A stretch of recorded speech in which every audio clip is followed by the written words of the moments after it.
today. So the session is being recorded and also transcribed by AI Companion. Again, welcome everyone. My name is Jess from the Courage chapter. Here is how our session will flow. So we'll first start with a short introduction to the Courage chapter, who we are, what we do, and why we're doing this. Next, we'll move into our panel discussion. So for the next hour, the bulk of it, you'll be hearing from the sector leaders and our practitioners. They'll share their personal journey, how they've adapted, and what they have learned along the way. And finally, we will spend some time diving deeper into the details of the Courage Chapter Social Service Returnship Program. It's a supported pathway into the sector where you'll gain structured learning, sector exposure, and meaningful connections to explore your next chapter in the social service with confidence. So for those who don't already know about us, we are the Courage Chapter. We empower senior professionals to transition into their new chapters through meaningful opportunities with organization, leveraging their expertise for greater business impact. So together on the call, we have the team Kai Ning and Li Xuan. We are from the Courage Chapter. You could see our names bracketed, the Courage Chapter. So if you have any technical support at the right moment, at this current point of time, you could reach out to them. They'll be able to support. So since we started in 2023, we've worked with companies across industries and worked with social service agencies included. And what we see again and again is that senior professionals have a lot of incredible skills to offer, but the pathways to use them aren't always very clear. Now, I think most of you, when you indicate on the Zoom registration, where do you see yourself in your career? Most of you are actually identified as mid-career, looking for their next chapter. So in the past, right, careers are very simple, very linear. You studied, you work, you retired. It's very straightforward, very linear. Today, it's very different. We see mid-career professionals going back to study. We see young people taking sabbaticals or what we call micro-retirement. We also see parents or caregivers going part-time or pausing work to care for families. We also see people starting side hustles for passion or extra income. So the world of work is getting more and more flexible. And with that, it comes with a lot more opportunities to explore something different. And could this something different be the social service sector? So what we have done is that we did a survey involving like 120 plus respondents, aged 40s to 70s. These are professionals interested in the social service sector. And what they've identified for their top three priorities are they are motivated by the desire to contribute their skills and experience to a meaningful cause. They also prioritize the importance of finding the right organization culture. They are also seeking for continuous learning and development. I think a lot of you here in the call would agree that these are priorities that you resonate with as well. And on the other side of the coin, we have also interviewed leaders, social service agency leaders, where they also revealed a growing need for talent in the sector, especially in like evergreen roles. These are roles that perpetually they are hiring, which is in fundraising, in program management, and volunteer management, and also in their corporate functions, HR, marketing, finance as well. So SSA are also looking at talents, but they are looking at talents who have the relevant functional skills. They need to also be mission driven, adaptable, open minded, and also willing to embrace a fresh learning curve. And this is where we are at right now. So based on the priorities or motivations of our community, the charity clients that we have helped placed, the feedback also from the social service leaders, the returnship program was born. So what the objectives is to help to gain structured learning about the sector, understanding the sector, culture, roles, and expectation, connecting with like-minded peers on the same journey as you what you can see from the photo, and get a guided entry point to apply your skills in the next context. And with that, I think what we see is that outside of the charities, the real problem is that very few people outside of the charity knows how the sector works. What are the skills in demand? How do I translate what my current skills from the corporate setting into the social service setting? How do I adapt the corporate experience to a mission-driven culture? And oftentimes, I think charities also don't have the time or resources to onboard people who are unfamiliar with the sector. And with that, as you hear about from the panelists and whatnot, I also like you to start reflecting also on your own journey. So think about the times you have had to adapt and step into unfamiliar environments, what helped you succeed, what challenges you face, and right now, what questions are on your mind, right, about thinking, if I'm making a transition in the social service sector, right, what questions do I have about transition? And send them to our pigeonhole um, by scanning the QR code, or I think it's also in the Zoom chat, and you type in the passcode courage. Okay. And with that, I would like to pass the airtime to Bruce from the National Council of Social Service, who will be moderating the panel. Hi. Hi, I'm Bruce from National Council of Social Service. Just want to check because I can't see, yes, where the panelists are. Hi. Okay, I'll just make sure that everybody is here. Jeff is here, Karen is here, Jerome is here. Okay, unfortunately, I have not had a chance to look at your questions yet, but okay, let me just start off with the intros. I don't know whether Jerome and Karen know why they are here. I know I asked Jeff whether he can do this now to get a Courage Chapter polo t-shirt. That's why he's here. Right. But I suppose through various channels and various seasons of our life, I've known all of you long enough to be able to talk candidly, I think, in this conversation. This session is called Ask Me Anything. So no questions off boundaries, I suppose. I can ask you anything. And if any of the audience want to ask questions, I suppose we can look at the pigeonhole later. But I'll start off with a brief intro. I mean, typically you will see their job titles on the screen. You can go and Google them or check out their LinkedIn and see their career history. So just to backtrack a little bit, I think I would know Jerome and Karen about the same time. I think Jerome, you were in Club Rainbow, ED of Club Rainbow when I came across, and then you were organizing things like cycling challenge, fundraising. So that's how I got to know you. You're a keen cyclist and you raise funds through cycling, right? So that's how I got to know you. Karen, we worked for Comchess at some point in time, but our paths never crossed, right? I think she left just a couple of months before I joined Comchess. But that's our shared history. And the next, I think we got in touch was when you were in MVPC and then so on and so forth. So, but a very colorful career in the social service sector since Comchess and MVPC. I'll let you share later. And then Jeff, I would probably know Jeff for the longest, like since secondary school. Unfortunately, I don't know how you take it, but I couldn't recognize you the first time I met you again after so many years. Yeah. Yeah, that was the same thing I said to Jesslyn and Kai-Ling just now. Yeah, exactly. So, and you're not the one I didn't recognize. Bernard, did you know, was in the last panel, and I also didn't recognize that he is one of our schoolmates at that same point in time. But that said, you were interested to join the social service sector coming from a corporate finance role and with your background in some of the boards, right? Running finance subcoms and all that. I thought you were very suitable, Sunray, and which is why you are seconded to Allkin now. So that's a rough background of the people here. But I would like to ask you to introduce yourselves one by one. And if I may suggest how to introduce yourself, it's to identify a movie that resonates with you the most and explain why that movie or a character in the movie resonates with you. And if you can link it to your career history, that'll be great. Okay. As you think about it, I'll get started. I would eat my own medicine, right? I don't know how many of you are familiar with this movie called The Secret Life of Walter Mitty. It's by Ben Stiller. He is okay, Karen Shake. Jeff, you know? Yeah. Yes. Jerome don't know. Okay.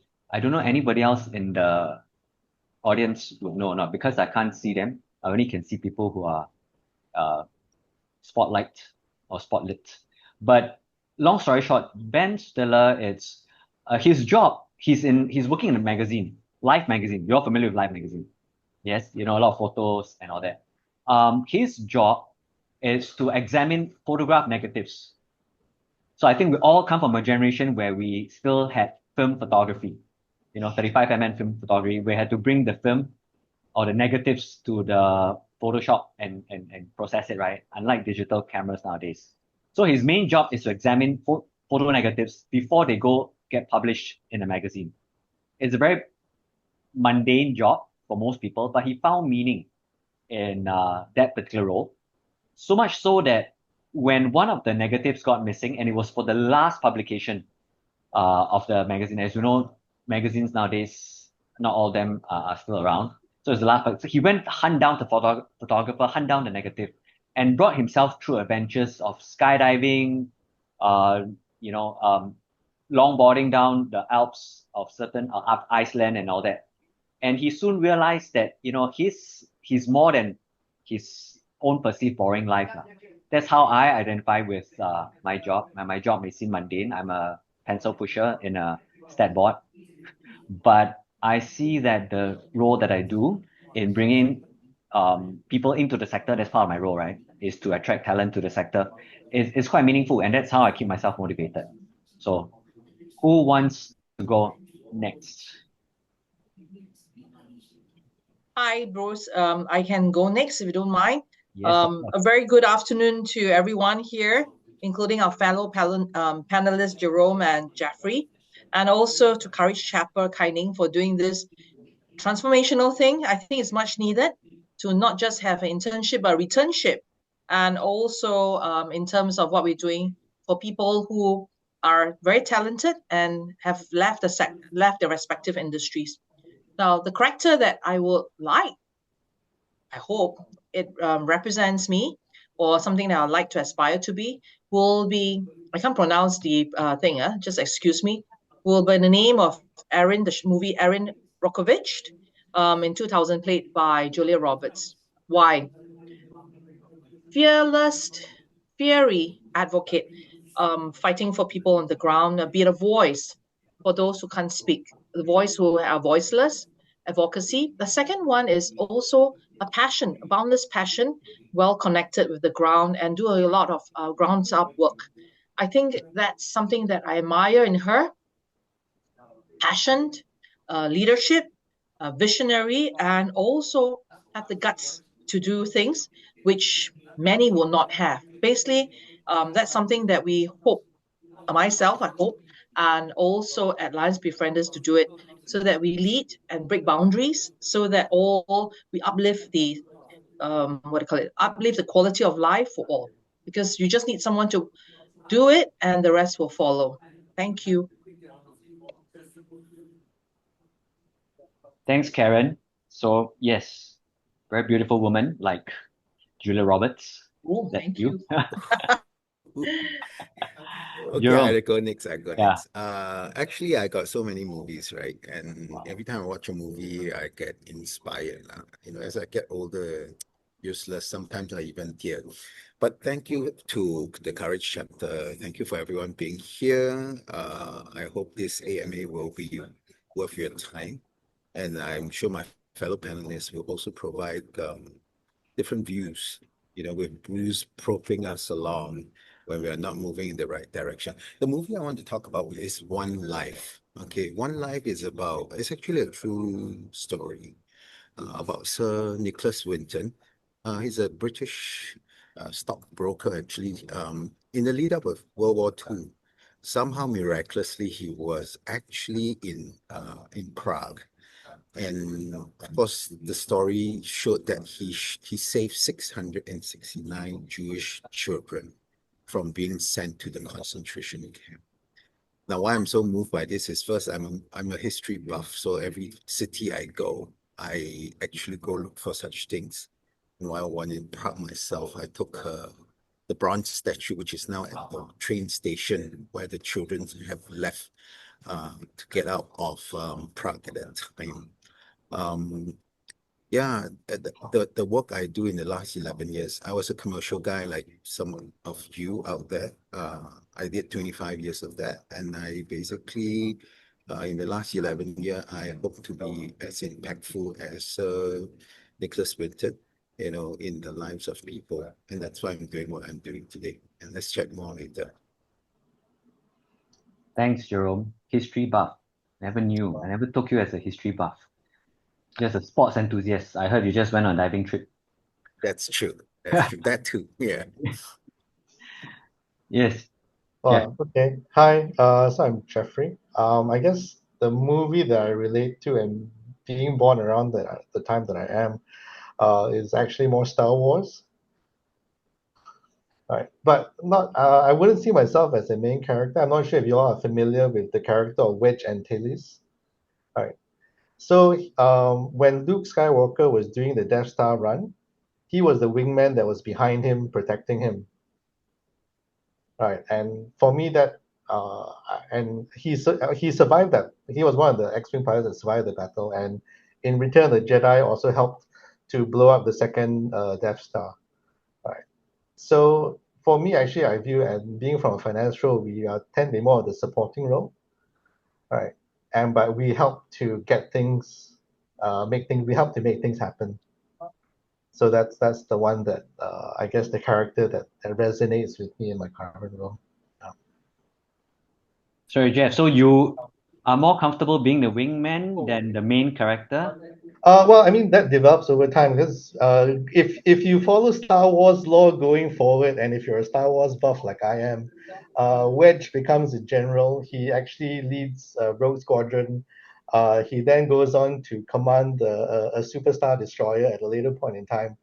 But that is the character development over time, and that is what I felt was my character development over time, where we initially start out in that supporting role, and then you slowly, with experience, you take over and you find yourself in charge, and then knowing everything from the ground up, you're able to better lead your team. Okay, thanks, Jeff. Actually, that's a good point, right? Because I know, Karen, you did not join, and I like Jerome, you joined the sector immediately as an ED. Is that correct? That's correct. Whereas Karen and like Jeff, you I wouldn't say supporting roles, but you all rose up the ranks, right? Being directors and all that gradually. Is that correct, Karen?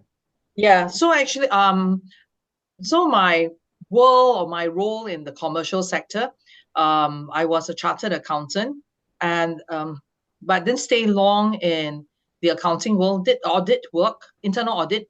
After that, I moved on into sales and marketing and MediaCorp, and then later on with Reed Elsevier. I joined NCSS as an assistant director, rose through the ranks. It was indeed challenging because coming from commercial to social service sector, it's a world of difference. Yeah. And Jerome, what was your experience? Because you basically hit the road running as the top guy, right? Yeah, they didn't tell me the truth. No, I'm just kidding. Actually, I was already volunteering very actively with Club Rainbow. So the opportunity arose, and Greg spoke to me, and I said, okay, because I felt my season was it's about time. Because it's funny, he went to LinkedIn, and then you know how active I'm in LinkedIn. He saw that I was no longer in the commercial role. So that's how it started. But it was hard because the truth is that I lost my entire one down team within 8 months. I was too fast for them. I was at first gear, but I think everybody felt I was at fifth gear all the time. Yeah, it was a very hard road. I stayed there for 4 years and I prevent all kind of stuff, but not. I sometimes feel that it would have been easier to come in an area that I'm good at, but just stay in the area to watch a little bit first. Okay. And Jeff, you had some volunteering experience as well as a board member. How's your transition like? Yes. So decent background. So I was on the board of Shine Children and Youth Services. So I was there for about 7 years. Basically, I was the treasurer, so that's the finance FIC head equivalent. I did about two terms of that. So the transition for me actually was, I guess, relatively smooth because I was working very closely with the finance director of Shine at that time. So I was understanding what she was going through, the amount of work she had to do and the type of work she had to do, and also in dealing with the board as well. I mean, she was interfacing me, so I was also assisting her to interface with the rest of the board as well. So that actually really gave a lot of context, how things were running, should be run in a charity. Also, I mean, following on with Jerome's side, because certain things were running very slowly, and I would always question her, hey, why are things running so slowly? But fortunately for me, Namle, who was the finance director, also used to be former ex-commercial as well. So then she would explain to me, oh, things are like that, and how things, yeah, I guess in a charity do tend to take that little bit longer, and how we need to slow down a little bit. So that actually helped tremendously in my transition into my current role as well, because I was very sort of preempted during my time on the board of Shine on how things in a charity would work. Okay, thanks. So I think what the three of you mentioned, I mean, basically, some of you are ex-consultants and all you know lah. I love 2x2 matrices lah. So I think Jerome mentioned, he was conned into it. So maybe he had Oops. kind of like very hopeful for things to happen, but in reality, it could be quite different, right? So there's the dimension between hope and fear. And I think Jeff mentioned about preparedness lah. So he was more prepared because he's in the subcom. He had others before him that have gone through the journey, so he's a bit more prepared.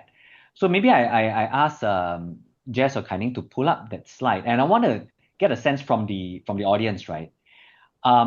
If you look at this 2x2 matrix, and in the spirit of SG60, we go back to history, right? Some of the professions of the past, you see a Samsui woman, a rickshaw puller, the ice ball, guy who sells ice balls, and then the coolie. So each representing a different persona. If I were to think about the Samsui woman, in my perspective, she's the optimist because she's hopeful and she's ready. I mean, she's resilient, hardworking, and very open to new beginnings. I mean, she came here from afar to build our nation brick by brick.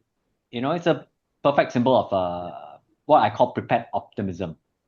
And then the rickshaw puller, right? He's a bit fearful, but somewhat ready. He knows his strength. He knows he has his tools of his trade. He knows his terrain very well. He's like a walking GPS, right? Back in the day when there are no GPS and no even maps. He's dependable, but he's also watching the motor cars on the roads. As the motor cars increase in numbers, he may be cautiously wondering, whether those will take away his job at some point in time. And then the ice ball seller, I would say he's hopeful. He sells, in a way, hope, right? Everybody loves a colorful, sweet ice ball, but he's totally unprepared. You see, his container is not even refrigerated. With climate change, global warming, his ice balls will melt in no time. And clearly today, there are no longer ice ball sellers on the streets. And finally, the coolie. He is unlike the Samsui woman. He tends to be overworked, undersupported, historically exploited. He is fearful and totally unprepared. And he is what we call the vulnerable workers of today. So if you can just fill in the poll and see which one, I mean from the audience, which persona resonates with you the most, we can get a good sense of how ready you might be in making a foray into the social service sector. Yeah. I see, okay, we have 20 over. How many people do we have today? When do we stop the polls? Rickshaw puller, the cautious realist, seems to be the overwhelming persona, followed by the Samsui woman. So generally quite ready. So the common thread between the Samsui woman and the rickshaw puller, in the way I described it, in the way I see it, is they are both ready. They are ready to take on whatever it comes. The Samsui woman is a bit more prepared, and the rickshaw puller, it's maybe a bit more fearful in that sense. Okay, that's how I see it. Okay, very good. I think we can call a close to the pole, being these two being the predominant personas. Okay, maybe I throw it back to the panel. What do you make of this? You know that in the audience, when talking about going to the social service sector, most of them are cautious realists, followed by optimists, those that are ready and hopeful, and they think that they can take on the social service sector tomorrow. Anybody want to respond to it? I can go first. Yes. Okay, so I totally agree why, and I can also relate why people are, or most of the people are cautious realist. Now, it is true that the social service sector is a very different culture and different world from the commercial. Primarily, firstly, the KPI is not about profit, but rather the mission, and also because there is no one unifying goal of profitability, then different people come in with different aspirations. Some want to help, someone to be altruist, someone to do mission work, someone to do more because our social service also have some aligned to the various religion. So they may want to do God's work, or they may want to do good, etc. So in social service, we are a melting pot of many different agenda. It is, in truth, very different. People are also nicer. Um, well, and quality of life to me, I've been both sides. So the quality of life to me is maybe I'm a bit happier also in social service sector. So it is an adjustment because the mindset, thinking, culture are all quite different from commercial. Therefore, that sets the tone also for the speed and also the people around, their quality, etc. Yeah, thanks. So those are the considerations I will think affects how a person, a realist, a cautious realist, will regard social service sector. Thank you. Okay, thanks, Karen. So again, just to recap a little bit, right? So you say that the social service sector is a bit different from commercial sector because it's like you said, a melting pot, different agendas. People are here to do good, but there could also be faith-based and different ways of doing good, right? I think that's what you're saying. Jerome or Jeff, what is your take on the audience expectations? Okay, maybe let me go. Oh, Jeff, you go ahead, Jeff. Oh, okay, thanks. Yeah. So I guess for me, I mean, I agree with what Karen said. It's good that I feel it's good that everyone's being cautious realist. I think everyone, when you move from a commercial role into a charity, you do tend to need to go into it with your eyes open and understand what you're getting yourself into.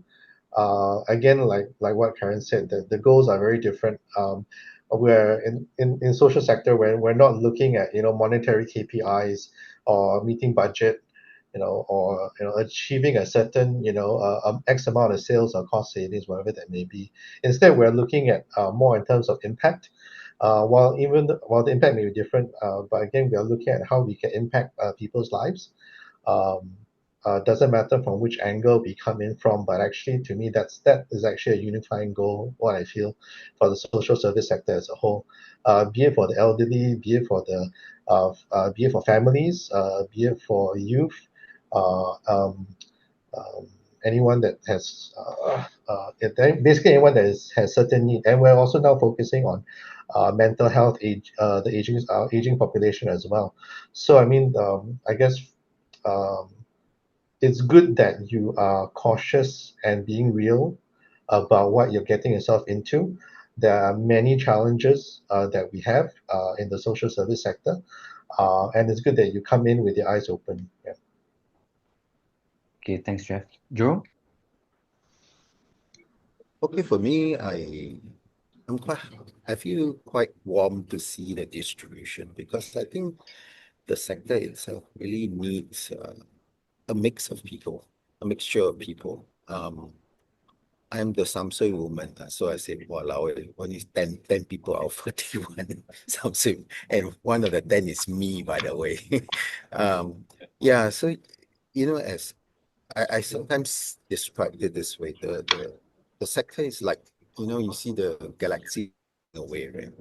You have some really solid foundational stuff that's in the center that may not change as much or as fast.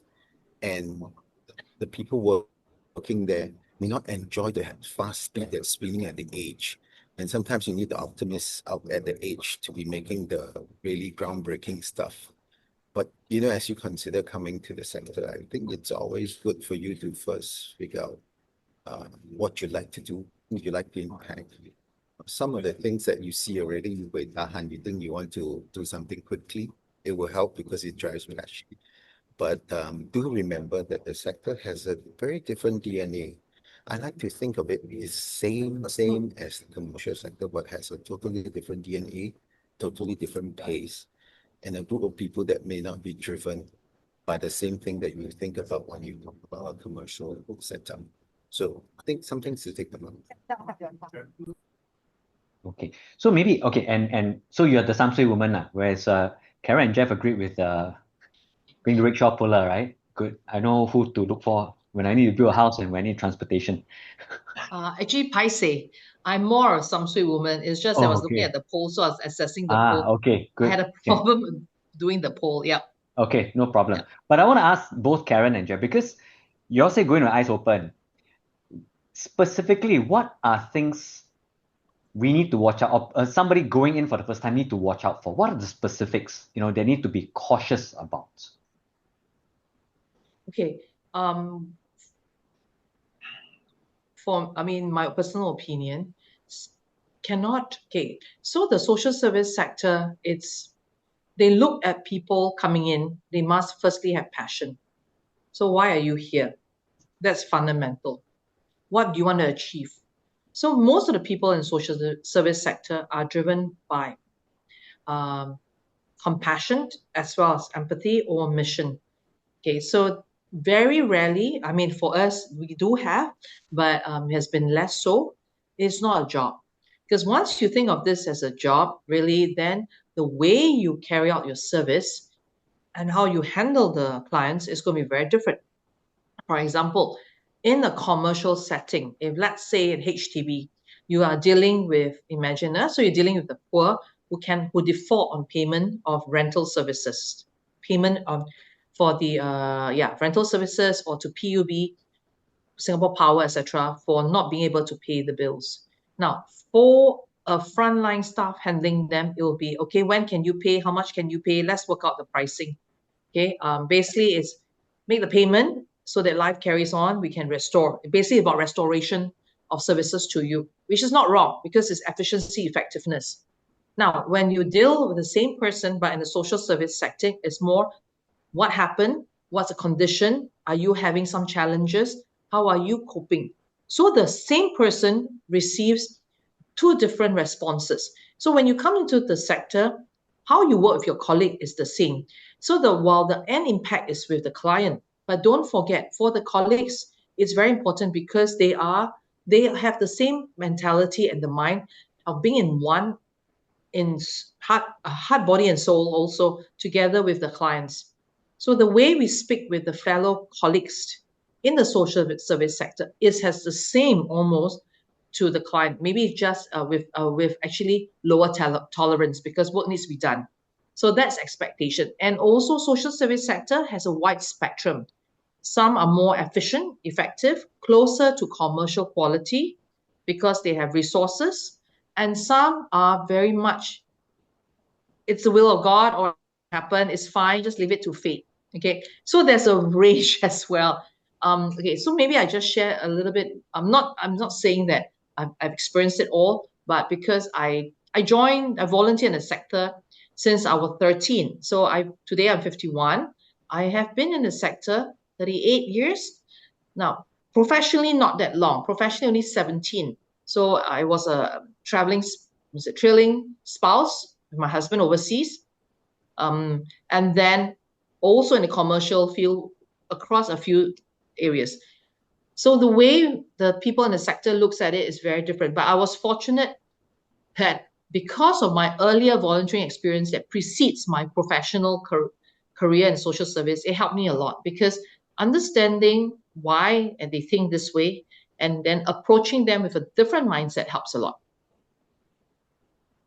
So basically, you're saying that competencies range quite widely in. Oh, yes. Yes. So competency range widely, which means your staffers under you will have a huge variety, wide spectrum.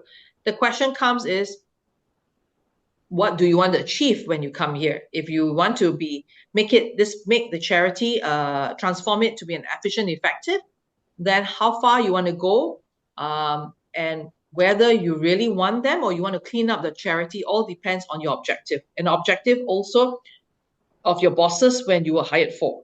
So different people are different because different charities are at different phases of business life cycle. Yeah.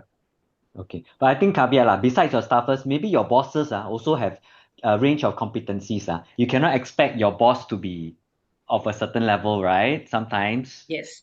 Also another thing, because if you're a society, for us at Lions Befrienders, we have technically 150 bosses in our our board, as well as management committees. We have 5 management committee, about 30 on my main board, which is holding the power.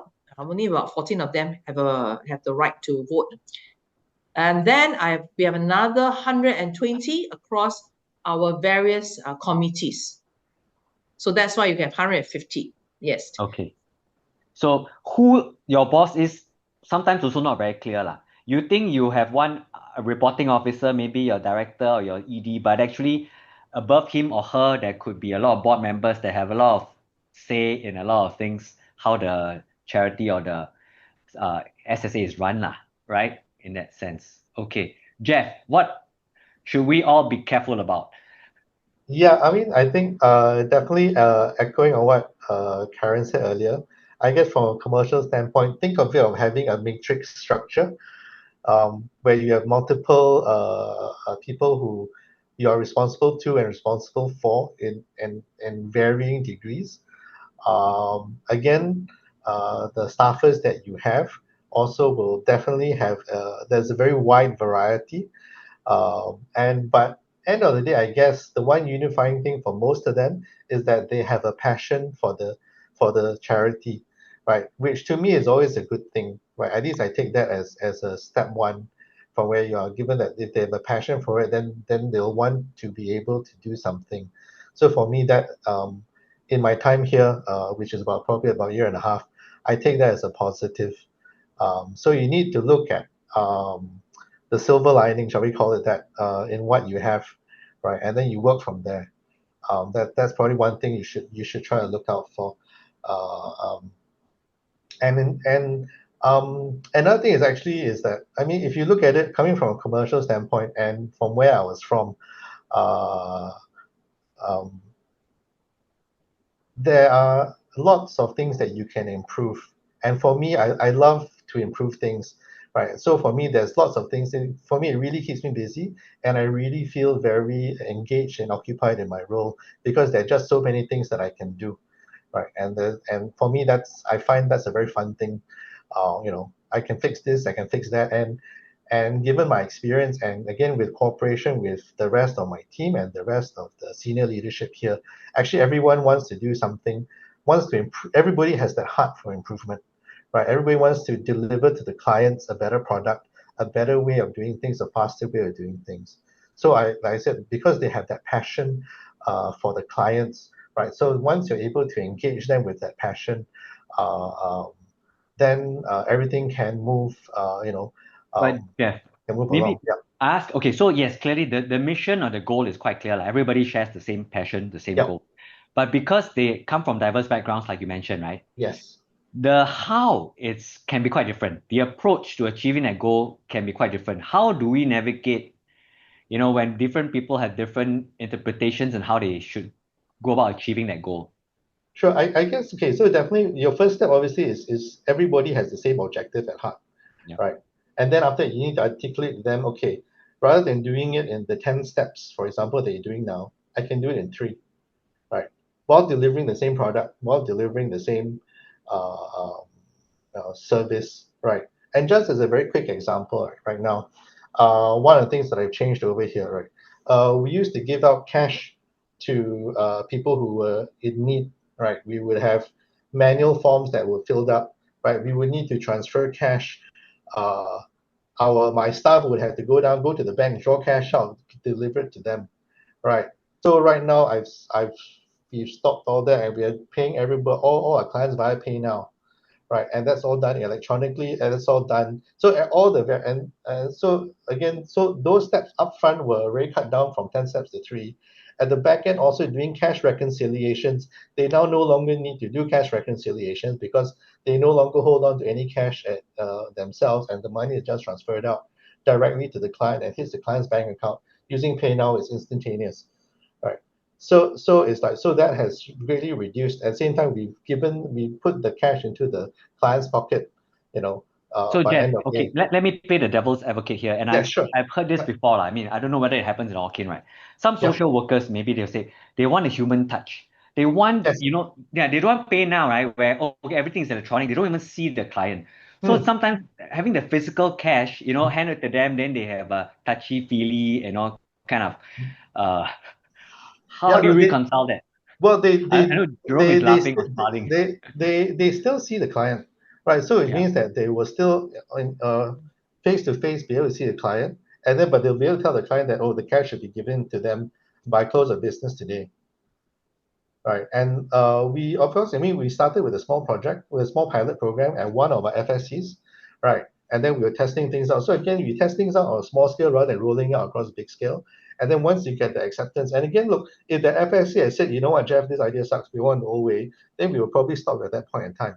But so we rolled it out in small fashion first before expanding it out to the whole group.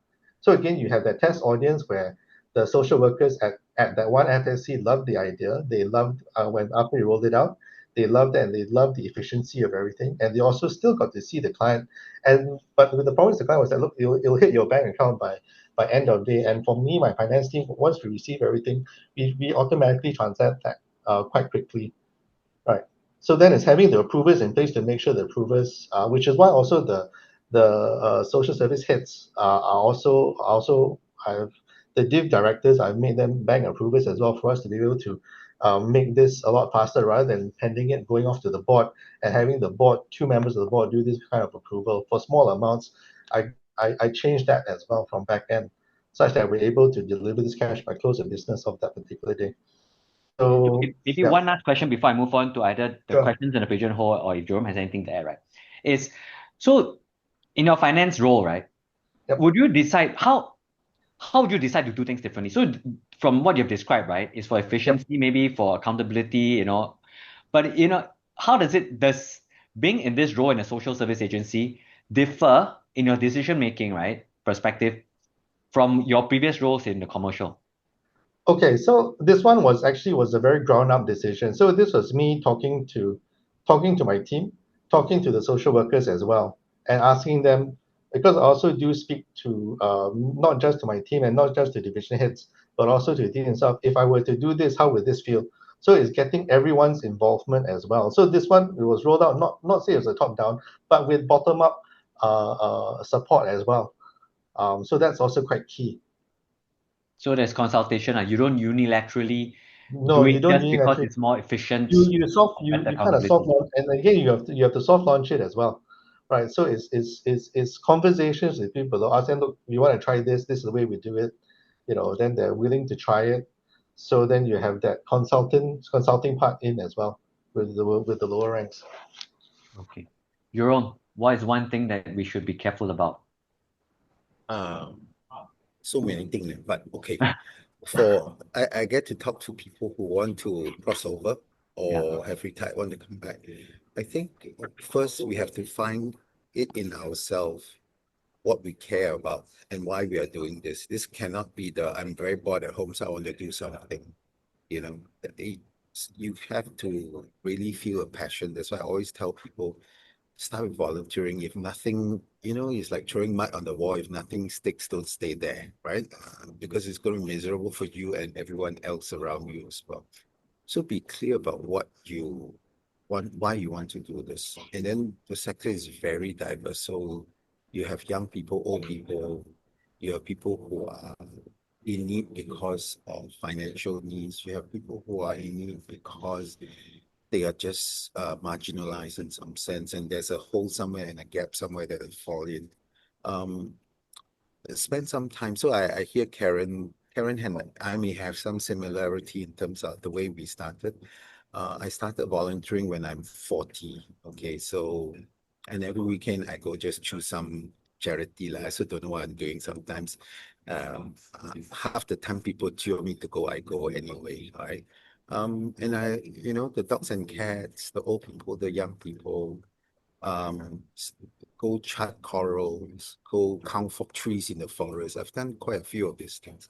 And then you'll be able to find what you like. So effectively 10 years after I do all this weekend volunteering and decide to come into the sector. But I came in with my eyes open. So if there's one thing I would suggest you do seriously, take a look at why you want to come here and how you want to come in. Come in a place that you really care about, or you have a skill set that you can really be impactful. Jerome, I don't know whether I told this. My first volunteer was with Club Rainbow 30 years ago. Wow. What were you doing? I was a befriender. I was also a volunteer manager. Today they call it volunteer manager, a very sexy title. But back then we just do everything. Just make sure volunteers show up when they're Wow. supposed to. Yeah. You're working for them. No, I was the Yeah. volunteer before you the first employee was Okay. yeah, the first person was employed. And the first person we employed was a marketing executive to do fundraising. Right. And I Wow. was part of the interview process, So it's like back in the day where SSAs were volunteer run. Right. And nowadays it's quite different. Everybody is a professional. Okay, so that Wow. brings us to the next question. And I saw this in the pigeonhole. Quite a number of questions on skills, be it transferable skills, be it skills that the sector needs. What are your thoughts? The question is this, right? What are the transferable skills? What are the skills that the sector needs, basically?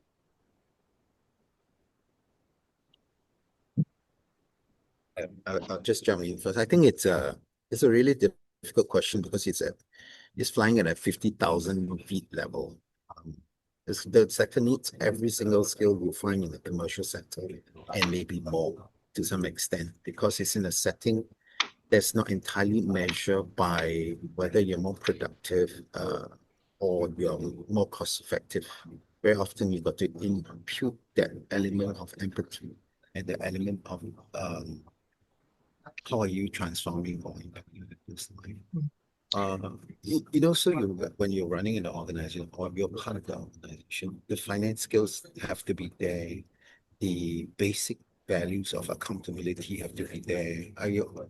I still hold this after 11 years in the sector. I think from an organizational view, a non-profit organization and a commercial organization shares a lot of common needs and a common skill set. But perhaps the one thing that I think I really got people to talk about is this ability to empathize.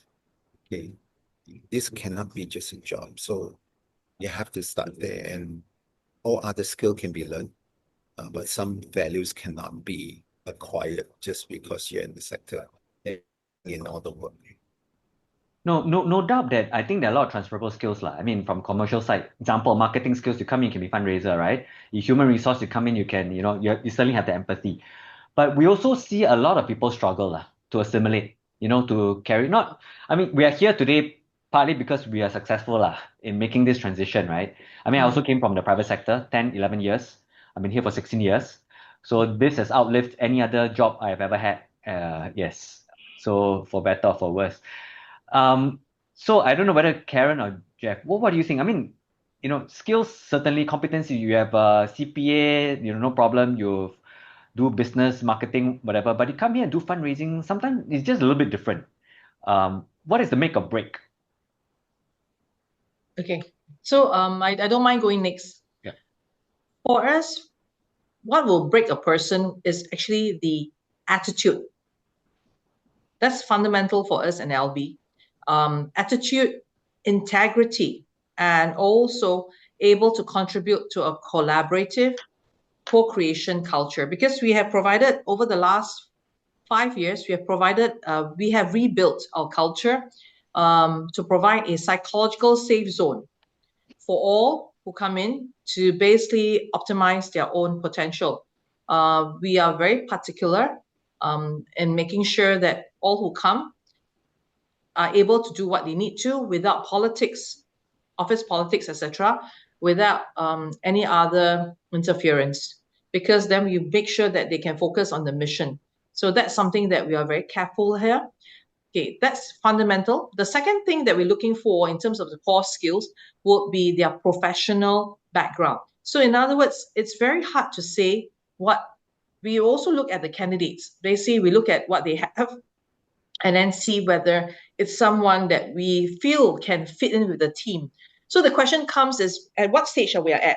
Are we looking at transforming the organization, changing it to a more efficient one, or making sure that to contribute to the existing team because the culture has already been evolved? So the question is really the fit of the person coming in. So without looking at the candidate, meeting the candidate, speaking with them, and looking at the CV, it's very hard to say, because for us, I mean, as we all down here, because down here is a group of returnees, or rather we say that they have very wide experience. And there is no one, I'm very sure among the group here, no two person have similar career path. There will be some digression or some skill sets, or even the organization, in terms of the organization scope, etc. So which means to say that there are only two things that we're looking for, and that will be professionalism, competency, and also the basic values. We definitely need to also see, and also the third one is actually more for them. What are they passionate about? Because, for example, if they're not so keen on animals and they apply for a charity that is animal-based, it will show. So you have to do at this stage, I believe that many here have already earned, or rather have already invested a lot, and therefore they're able to also look at this as a second phase. Otherwise, it'll be a job. There's a difference. Huh? If you're looking for a job and looking for passion or something that occupies your time, there's a world of difference. So that also affects the quality as well, what you expect from the organization in the social service. So it's a two-way relationship, especially for the mature adults who are looking and exploring opportunities to work together to serve, etc. So this is something that this is all generalization, but it all comes down to very much customization, to understanding both each party to understand one another. It's more like a date now. It's really matchmaking. Yeah. Sorry, Karen. I know Jerome has to go off in a couple of minutes, if not in 2 minutes. Do you want to have the last 2 minutes of your time to share anything before you drop off? Okay. Sorry guys, I have a call shortly. So I'm going to jump off after saying this. I think Karen hit the nail on the head. It is not going to be, if it's going to be a job, then treat it as a job. But you're going to come here as a second phase 2, and fully focus on impact. Then be honest with yourself, because, for example, when I came in, I calculated a lot, 61% of my pay on an annual basis. So if pay is what you're after, don't come. But still be clear about what you want to come to do. As a returnee, I think it's an interesting option that the current chapter offer in terms of internship and all that, returnships. You get the chance to see what's inside those organizations if they were a non-profit organization. So take the opportunities. There's so many things you can try out. There's no reason to rush into something, because what you don't want to do is get jaded and then after that you leave, because a lot of that happens in the sector itself. Yeah. That's all. Yeah. Okay. Thanks, Jerome. Yeah, leave us. All right. Thanks, Jerome. Okay. Maybe, so I think fair enough to say, except for Jeffrey, who has been around for 2 years. It's been 2 years already. Yeah, 1.5 to 2 years. Yeah. Okay, 2 years as a full-time, as a paid job lah. Before that, you were a board member and all. And then Karen, 17 years. For me, 16 years. And then Jerome also around that time. if I'm not wrong, at least 10 years or so. So I think we are success stories, success cases. How would someone who newly joined the sector, I don't know whether Jeff feels this way, huh? How does he or she know that this is not cut out for him, or he or she's not cut out for this sector? How can the person tell? How can you tell as a colleague or a supervisor?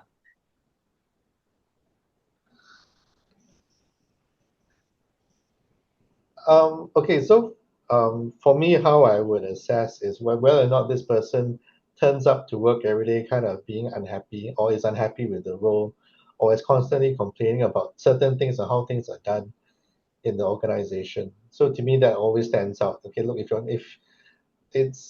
you're every day you're coming to work and more than half the time you're unhappy with whatever processes or whatever systems that are here, and you know, um, probably not the right place for you, I guess. Karen. It's basically whether when you get out of bed, right, in the morning, would you want to get out of the bed so that you can go and basically, sorry, a bit distracted. Okay, so basically, would you in the morning, would you want to get out of bed to come to work? Karen, you're assuming that people have time to sleep. Yes. Okay. Yeah. Okay. So you assume people have time to sleep and they want to get out, or they want to get out of bed. Okay. Good. Thanks. Yeah. Okay. Maybe because for us, we do cut off at 6 o'clock on weekdays, and on weekends, most of us, okay, we are also not working unless we activate it. However, for myself and my other colleague who is number 2 here, so we do take on, we absorb for the rest of them. So in other words, there's a lot of last minute requests, last minute events. So usually myself and her will fill in so that the rest will have a break. Yeah. So myself and her will have lesser sleep. But this is important because we also need, the organization need the rest of them to sustain and to run. How I say is just some feedback of some background. Of course, Jeffrey's site will be bigger. So for us, we grew by 20 more staff from 130 to 150 over the last 4 years, but we serve additional 6,500 seniors, from 6,500 to 13,000 seniors. In other words, we are super lean. But because our staff are very young, 1/3 of our manpower are below 34. So this is important for them to also, 1/3 are also studying in various stages. They are also either doing their postgrad dip in social service, social work, or they're doing their masters. So we have quite a lot of staff on sabbatical as well, but they're not counted in my headcount yet. Okay, but what it means that technically yes, lesser sleep for a few of us so that the others can continue their own lives. And that's important because the operations wise is very intense, Monday to Friday. So yeah, everyone's just very focused and very busy, and they are driven by mission. So it helps a lot. Of course, many of the other SSAs in our service and the social service are very driven by mission. So usually we don't have much slack time. Yeah. Okay. Then, okay, there's a question and there's an element in the room lah. It's about politics. I know, Karen, you said you're building a safe space, a safe space culture and all that. And Jeff, I know you come from Alkin. I'm very familiar with the Alkin management. So yes, very good people. But clearly, I don't know how many people, we're 50 people here. You cannot take all the returnees here and to join Lions or to join Alkin. Somehow they may end up in an organization that is quite different from yours. From your own observations, without naming names, what are the kind of politics that happen? Is it in the management? Is it in the board? And if returnees go in at a rather senior level, what do they have to deal with? Okay, I don't mind going first. Okay, so the politics will happen because I went through several agencies before I came to Lions Befriender, and I'm a bit fortunate because at Lions Befriender, I was able to relook at the culture and rebuild it based on the past experiences. So I have to admit, some of my experiences were quite bad in the social service sector, but because of my volunteering years, having spent 38 years, I think that helped a lot to keep me rooted in the mission. But that's normal because in the board level, because one is not just this board, in any other board, there is a whole spectrum of good-hearted individuals wanting to do good. The problem is what is good and how you do it, the perspectives are different. It's also the execution. Okay, so because if you look at it, all of us come from different backgrounds. I mean, a very simple thing is this is always what older generation used to say. You have 5 fingers on your hands. All of them are not equal. They're all meant for different functions. So the same thing is, and what is definition of politics? It's also how we defined it. Okay, how do we perceive and how do we define it? Now, the other thing is also a management. The question is, there's politics in every level, even at junior level. It's seriously even at cleaner level. Okay, so internally, I have to admit, LP has to settle one particular cleaner who's not happy with the staff, who go around bitching in the whole neighborhood. She comes from that neighborhood, so it's a different level. Okay, so it comes from a spectrum. So we are still cleaning up the last part because we didn't catch it well enough. Okay, so when you're going down there, it's just like going to an organization. But I think the problem comes when, for example, the returnees or people coming from commercial is one, I have left the commercial and I'm joining the social service sector at a fraction of what I was paid. Why do I have to tolerate this? This is a fundamental question. Because in commercial, no matter how bad the politics, we will all suck it up. We have to. It pays well. Okay? We have bills to pay. We have dreams to fulfill. Now, when it comes to social sector, the problem comes is many people come in with okay, at this stage, I'm talking about this pool. I'm not the general group. General groups, because if this is a job, they will still suck it up, right? But this group is different because you already are mature, you've established, you have earned already, you don't need the money. So if you don't need the money, why should you come here to suffer the politics? So therefore, this is very important that when you go to the organization, observe the culture. You see, actually during the interview, you may not be able to see, but if let's say you have a tour, okay, and then if and you feel that you are here to want to make a difference, so the question is, do you want to be part of that culture? Okay, it's a culture that you want, or you want to come here to change your culture? Then it all depends at what rank you are coming in at. Okay, so yeah, so it all boils down to the objective. So these are what I can share. But politics, because as long as human, there's politics. You can't avoid it. Yeah. Okay. So Karen, 100 over staff in your organization. Jeff, how many people are there in Orkin? Over 400. Over 400. Wow, quite sizable. Yep. It's bigger than NCSS. So what happens over there? Okay, I guess for me and coming in at my level, right, which is at director level, right, there is not a lot of politics, but I completely agree with what Karen says. I think once you have human, there'll always be a certain amount of politics. And I guess if you come from corporate and you come over here, if let's say corporate politics was at a level 10, I would say over here probably a level 2 or level 3. You know, there is still some, you know, and I don't think you can ever run away from it. But if you're in a particular organization, I mean, my experience obviously has only been with Orkin as well as with Shine, right? And of course, Shine, of course, has got is also at a very similar level where there's not a lot of politics. So I've been quite fortunate, I have to say. I mean, I have heard some stories of other places where there's certain level of politics within the board, within the senior management, so on and so forth. I've been very lucky, I have to say that. But like I said, so other places you'd have a level of maybe 6 or 7 or even 8. In which case then, as what Karen was saying, go in, observe, have a feel around. Don't be put off by just one charity or one section. I mean, there are many others out there which are actually, I would say, very nice to work at and with very minimal politics. Okay, thanks. Okay, I'm looking at the questions. I know we're supposed to end this in about 2 or 3 minutes. I'm just looking at the question. I'll attempt to answer some of them that don't have answers. You know, one question is, from commercial to social service role, what can we expect typically in terms of the pay cut and all that, right? So the one thing good about our sector, and I made a plug for it, is that our pay quite transparent. You go and Google social service sector salary guidelines, you look at the job grade, if you're a manager, director, and then, director managing more than 10 mil, director less than 3 mil and all that, that's the guideline. Whether SSA's pay, of course, quite different. Karen and Jeff will say they all pay according to skill, I'm sure. But that will give you an idea of the kind of pay you can expect. And then you look at what you are currently getting from the commercial and you can see your cut, right? Yes, Karen, you want to say something? No, I'm paid below my skill, but it's fine. I'm enjoying my job, so it's okay. Oh, And I have to admit, I'm not the main breadwinner. Oh, okay, good. A little bit different, but I they know all Jeff carry is this, yeah. I know Jeff is paid according to skill because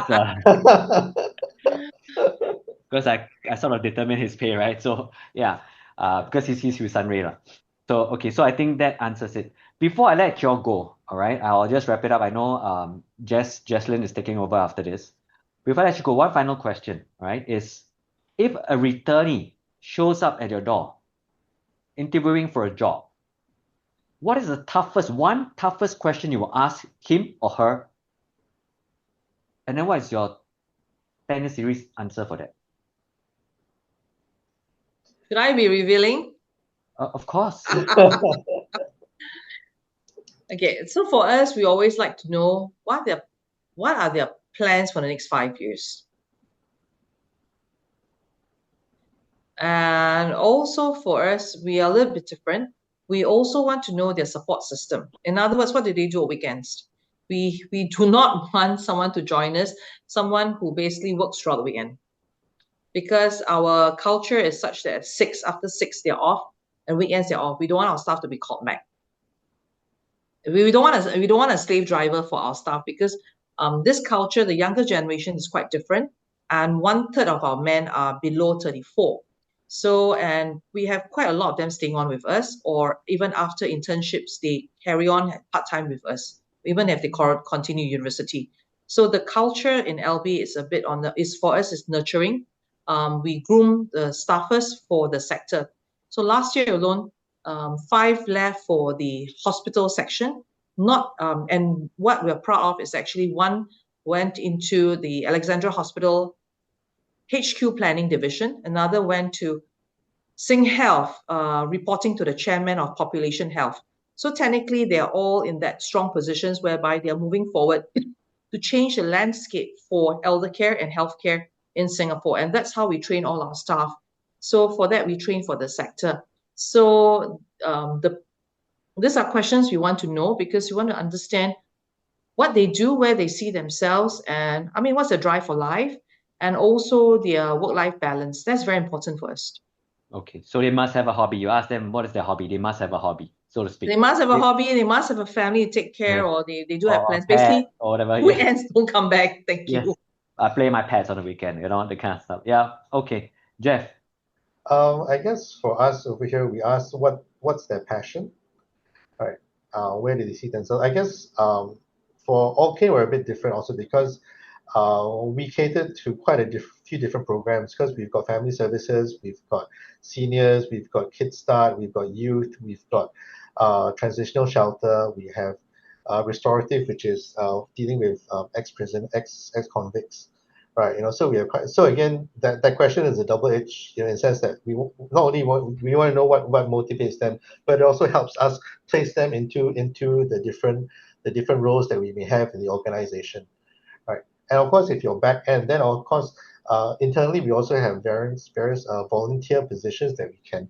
While you're working, for example, my finance team, we do often volunteer for various ongoing activities that happen within Allkin. So again, that also helps us to think about where we will want to volunteer our time as well. So they're exposed. So even for back-end stuff like finance, while their KPI is finance, but actually they are exposed to frontline work. Oh, definitely. For my finance team, at least, I don't believe in sitting in ivory tower. I do make sure that my team goes out and understands and what the rest of the organization is doing. So we do often volunteer. I myself have learned how to fold toy balloons while volunteering at the year-end concert for our youth. That's a useful skill set. Yeah, you can learn that before you join, so you can demonstrate during the job interview. I know how to fold a And poodle. also, yeah, toy dog, Yeah. salt, flour, all can do. Very good. I have Thanks, a Jeff. question. Yeah. Yes, I have Karen. a question, Bruce. Is it possible for the rest to switch on the cameras? Yeah, just wondering. Yeah, I really appreciate those who switch on the cameras throughout. I'm just interested to know the others here also. Yeah, thank you.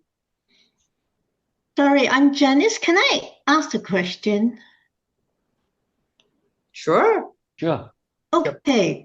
I really appreciate the session and all your sharing, which I totally agree to go into the sector. For me, I've been volunteering at the Riding for the Disabled Association since 2012. So of course, in between, I didn't continue, but now I'm back, and I enjoy it as much as when I first started. So I stopped working last year, and when I wanted to get into this sector, I went for interviews, and I've been told your skill sets and competencies are all transferable, but we want someone already in the sector. Now, I don't want to. One of this interviewer or the hiring organization is on this panel. I won't reveal who or I won't share who. So I'm just wondering on the ground, right? I mean, Jeffrey, Karen, Bruce, you are all at that director level, and the sector needs people. There's all this group of returnees who have got their skill sets and all various backgrounds and so on. But how about people on the ground, the hiring team, so to speak? Do they share the same view that this is a pool that they can also tap on? There's also talent here that can be tapped on. And is the organization giving any not training, I wouldn't say training, or raising the awareness on how you can manage your talent, or you can rope in talent if you're short of people and so on, looking at this pool as well? Okay. I know I'm moderator, but can I answer that question from an NCS perspective? Okay, from a sector developer, so I mean NCSS, National Council of Social Service, right? We do encourage SSAs to hire people that are not within the sector. I mean, that's part of my job, right? To bring people from outside sector in, because the sector really needs people. I mean, some numbers are thrown around. There are 20,000 social service professionals. We need at least 2,000 professionals, and that's not counting corporate staff, IT, and all that. What we have done previously, we have even funded some of those transitions, right? There are career conversion programs. There's transformation support scheme and all that, right? That we fund some of these salaries for SSAs to hire people. And a lot of them are from outside sector. And all of them are specialists in their own areas like HR, IT, finance, organizational development. So yes, at the macro level, we do encourage SSAs to hire from outside and mid-careers as well. And we also have programs to train them, or I mean, aside from this returnship, right? There are also programs to help orientate them or onboard them into the sector, aside from this. Okay, I know Karen wants to share her perspective. Okay, so for us, about 50% to 60% are not from the sector. The reverse is because we know our sector so well. When the CVs come in from someone who's been from another SSA, we are very concerned with the quality that comes in. But having said that, we also have gone through interviews, and we hire quite a lot of, about 20% of our manpower are above 60. Our oldest staff is 75. He came in at 68. Well, some of them come in at 62, still with us at 68. So it is not the age that is a concern for us, but rather is the attitude of the person. How do we say? That's why I said the attitude of the candidate in meeting us, and also basically the chemistry is important. So that is the most important. It's really like dating and courtship. There is no age limit to when we can marry, or to the date can be successful. But the question is the chemistry between the candidate and also our teams. The dynamism is critical for us. So, and some of the ones who are older, actually, we are so happy to have them.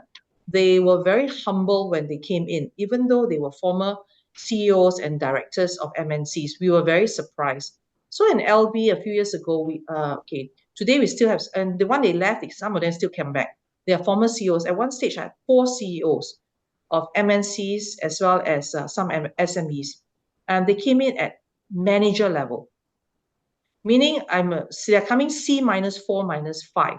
The salary we paid them is a fraction of what they paid. I think cannot even cover the allowance.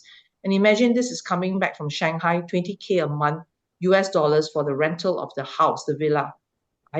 Our fraction, we're paying less than 30% of what his house rental is. And that's dollar to dollar, no conversion. So imagine, don't count his salary, everything. So the humility of the people coming in to serve is what we look for. So we repurpose them for frontline, etc. And you'll be very surprised. Many of them, when we meet them on the streets, maybe meet them, or rather the seniors meet them, they could not even imagine how high-ranking these officials are. So that is the beauty of the people that we took in, and we are very humbled as well as honored to have them serve with us. We have a lot of them here. Many of them are former directors of, for example, logistics, etc. So it comes from a varied thing. So we don't look for people from the sector, as I mentioned.